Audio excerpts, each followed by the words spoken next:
राम नामदेव गाडेकर, राहणार पारनेर, तालुका अंबड, जिल्हा जालना. माझं लग्न होऊन 2006 2007ला लग्न झालं. त्याच्यानंतर 2-3 वर्ष उलटल्याच्यानंतर 2010च्या नंतर आम्ही ट्रीटमेंट 1-2 वर्ष केली. पण तिथून काही आम्हाला थोडंसं हे वाटलं नाही. त्याने आपलं रिपोर्टवर चालू ठेवलं. तिथून मग आम्ही 2014पर्यंत अंबडमध्येच हे झालो. तिथून मग त्याच्यानंतर आम्हाला याच्यात 15-16 थोडं स्टॉप घेतला आम्ही. मग त्यानंतर हॉस्पिटलला तिथलचा एक निरोप भेटला. त्यांच्याकडं आम्ही चांगली ट्रीटमेंट त्यांनी दिली. पण त्यांनी काय झालं की असल्यामुळं त्याने आम्हाला सांगितलं की बाबा तुम्हाला औरंगाबादला जाणं लागेल म्हणून. ते नाव नाही माझ्या ध्यानात की त्या हॉस्पिटलला. पण तिथून कोरोनात लागला. मग कोरोना लागला, आणखी स्टॉप झालं. त्याच्यानंतर आम्ही भाजीपाल्याचा व्यवसाय करीत होतो दोघं बी. मानसिकता आमची म्हणजे त्या मानसिकतामध्येच होतं आम्ही. आई वारल्या कोरोनात, आईला हे व्हायचं होतं. त्याच्यानंतर मग भाजीपाल्यात ऐकता आम्हाला आमच्या गावाचे एक सिस्टर म्हणून म्हणजे त्या आशा वर्क त्याने सांगितलं की बाबा लावठी डॉक्टर साहेब म्हणे तिथं कॅम्प लागला म्हणे, तिथं पाठक डॉक्टर साहेब येणार आहे म्हणे. मग आम्ही आमचा भाजीपाल्याचा व्यवसाय गुरुवारच्या दिवशी केला आणि भाजीपाला आटपून रविवारचा दिवस होता. रविवार होता. अंबडच्या मंडीमध्ये आम्ही दोघं बी भाजीपाला विक्री करीत होतो. आणि मग तिथं सांगितल्यानंतर ते म्हणतो मी 2-2:30ला भाजी मंडी आटपली तिथं या, फक्त मोफत चालू आहे म्हणजे शिबिरमध्ये.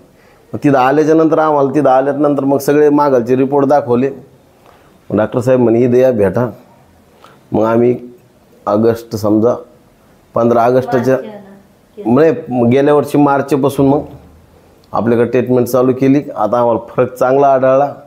त्याच्यामुळं डॉक्टर साहेबाचे बी तुमचे बी म्हणजे चांगलं ट्रीटमेंट आली ना. आम्ही लोकांना सुद्धा सांगायला लागलो की बाबा काहीच असा विषय खर्चाच्या बाहेर पडू नका, काही असा रिस्पॉन्स हे करीत नाही म्हणलं, तकलीफ देत नाही, जसं लागेल तसंच हे मी आता 10-20 जणाला जसं असं माझ्या याच्यात लोक म्हणते सांगू नका, राहिलेलं सांगू नका आणि घेतलेलं सांगू नका, म्हणजे असं कोणाला चर्चा करू नका. पण मी बिनधास्त चर्चा करतो.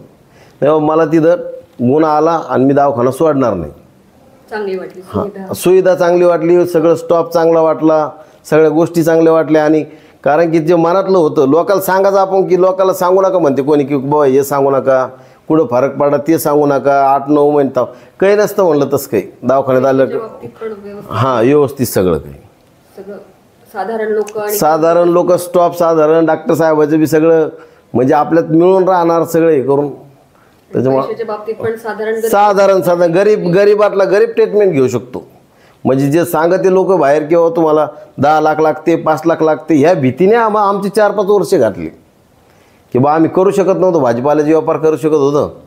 2-3 एकर कोरड शेती होती. मग आम्हाला ते झापत नव्हतं की बाबा एवढा पैसा आणायचा कुठून करायचं कुठून.